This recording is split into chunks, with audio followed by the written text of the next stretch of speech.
Hello and welcome to BSSS Rhythm, an online learning platform. This is me, Anitta Jomy, faculty from Department of Management, and today I'm going to take up an important topic of economics, elasticity of demand. So, without much ado, let's move into, basically we say it is the degree of responsiveness of percentage change in quantity demanded of a commodity to the percentage change in the factors that affect demand. As we know that there are several factors that affect demand, basically price of the commodity, price of related goods, like substitutes and complementary, income of the consumer, advertisement expenditures, seasonal fluctuations, etc. So, such kind of factors, when it affects the demand, it affects in such a manner that there is a change. This change is represented by the degree. This is extent of change that happens in demand. Say for example, when there is a change in price, there is quite a possibility that the demand would have fallen or risen. If it has fallen or risen, to what extent this change has taken place? Say 10%, 5%, 4%, whatever the change might have taken place. So, when we try to study this extent of change, we call it as elasticity of demand. So, it basically helps us to measure the curvature of demand. Now, this demand is of 4 types in totality. So, the types of elasticity of demand are as follows. The first one being price elasticity. The second one is income elasticity. The third one is cross elasticity, and fourth one is promotional elasticity. Today we are going to focus on price elasticity and its types. Even prior to that, let's understand why this elasticity of demand is important. It helps to determine the level of output, especially for the producers. Why? Because every time when there is a change in demand, it is always associated with change in price to a greater extent, though not completely. There are other factors also that influences demand. But when we talk about elasticity, the first and foremost factor that affects this elasticity is always price. Hence, this impact will definitely help the producers to understand what would be the exact level of output which they should be producing, because on the base of demand, production will take place. The second point says that elasticity of demand helps us to determine the price of the product, because elasticity of demand becomes the base for price formulation for the producers. So, here when we talk about elasticity, remember always when the product would have an inelastic demand, then the producers can easily charge a higher price for it and vice versa. The next says that it helps in determining the prices of various factors of production. Now, there are several factors of production like land, labor, capital, entrepreneur, etc. So, such factors are put into production process and it helps us to derive the output.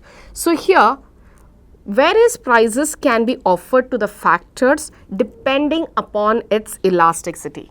Remember, if the factor has an inelastic demand, then the prices that would be offered for such factor would be very high and vice versa.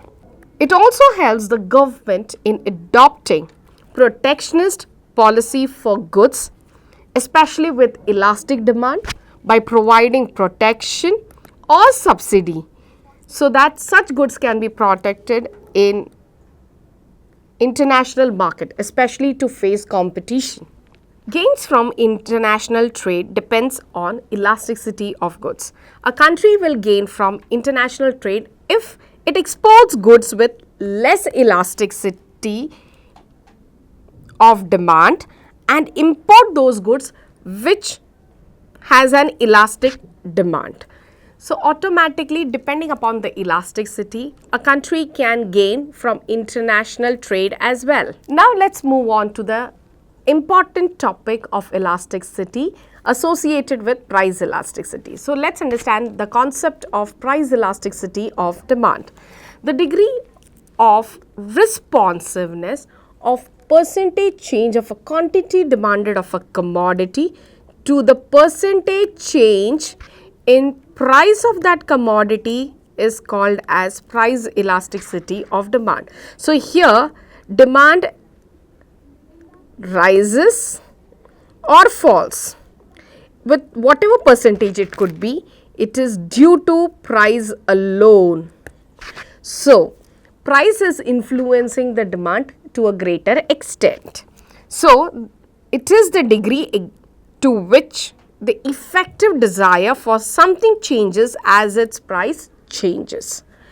So there is a formula for price elasticity.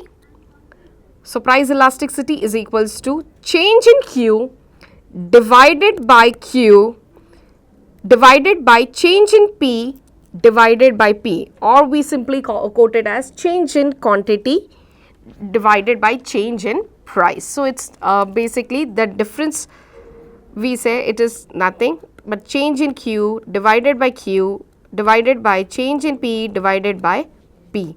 This is the formula that gives you price elasticity of demand. So this elasticity is divided into 5 types. So let's see the important types of price elasticity. The first type is called as perfectly elastic demand, where ED is equal to infinity.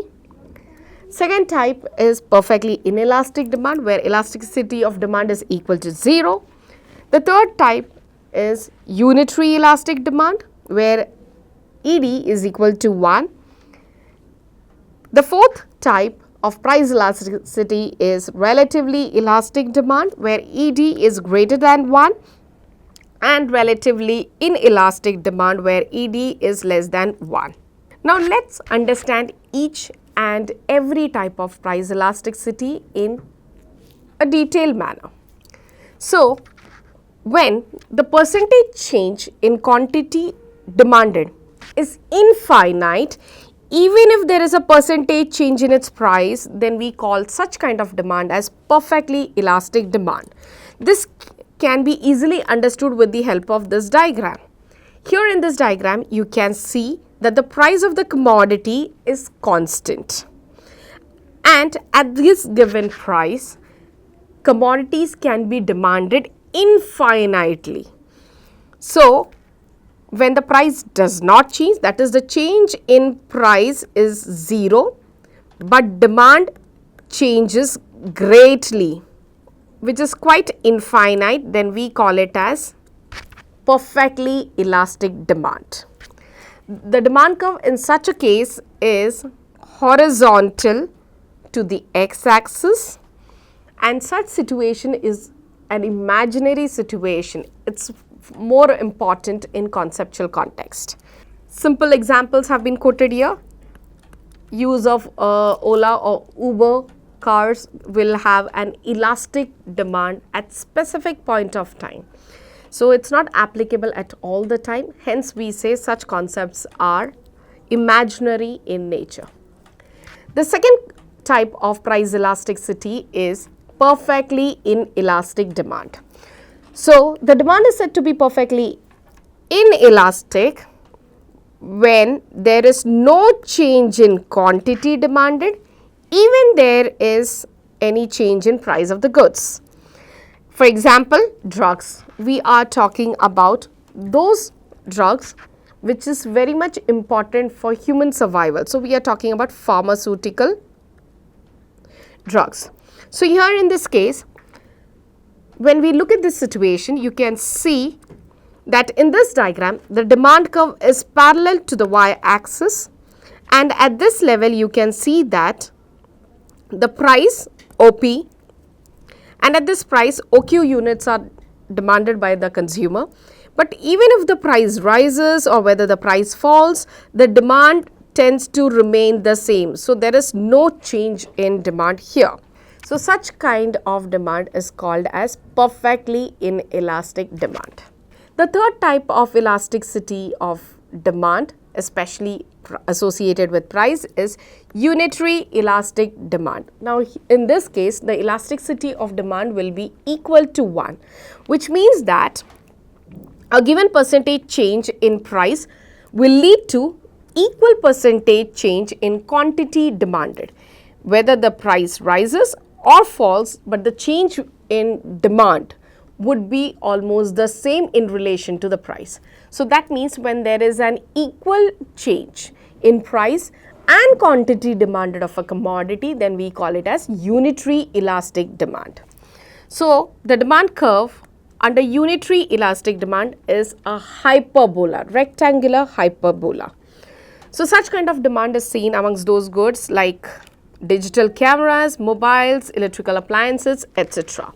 Now at this point we can see that the demand curve which slopes downwards, wherever you measure the elasticity, it will be equal to 1. The next type of price elasticity is relatively elastic demand, or we can call it as more than elastic demand or generally elastic demand. So we also code them as more than elastic demand. Now when the percentage change in quantity demanded is greater than the percentage change in price, then such demand is said to be relatively elastic. So that means if the change in demand is more as compared to the price, then we call it as relatively elastic demand. The demand curve will slope downwards, but it will have a flatter slope in this case. So we can see that in this particular diagram, the demand curve is downward sloping and it is slightly flatter. Now say OP1 is the price. At this price, OQ1 units are demanded. When the price falls, say by 10%, then here the quantity demanded by the consumer is rising, or we can say there is expansion in demand. In such case, here there is an increase of 40%. We say if there is a rise in price by 10%, then the demand would fall by 40% or even vice versa. That is, when the price falls by 10%, then the demand will rise by 40%. Such kind of demand is seen in those goods especially which are luxurious in nature. So all luxurious good or luxuries will always have relatively elastic demand. The final type of price elasticity is called as relatively inelastic demand. In this case, when the price rises or falls, the rise in price or fall in price is greater as compared to the change in demand. When the percentage change in quantity demanded is less than the percentage change in price, then such demand is said to be inelastic demand. So let's have a look at this particular diagram. The demand curve is downward sloping, but it will have a steeper slope. So in this diagram, you can see that the price has fallen by 10%. Though the price has fallen, the demand has risen, but it has risen only by 5%. That means there is a great change in price and small change in demand. So if the price rises by 10%, the demand will fall by 5% and vice versa. So such kind of demand is usually seen among necessary items. All necessities tend to have inelastic demand. That was all from my side for today. I hope this small bite would have helped you to understand what is price elasticity and its types and the importance of elasticity of demand in general. Thank you. Stay tuned in for other videos from BSSS Rhythm. Thank you.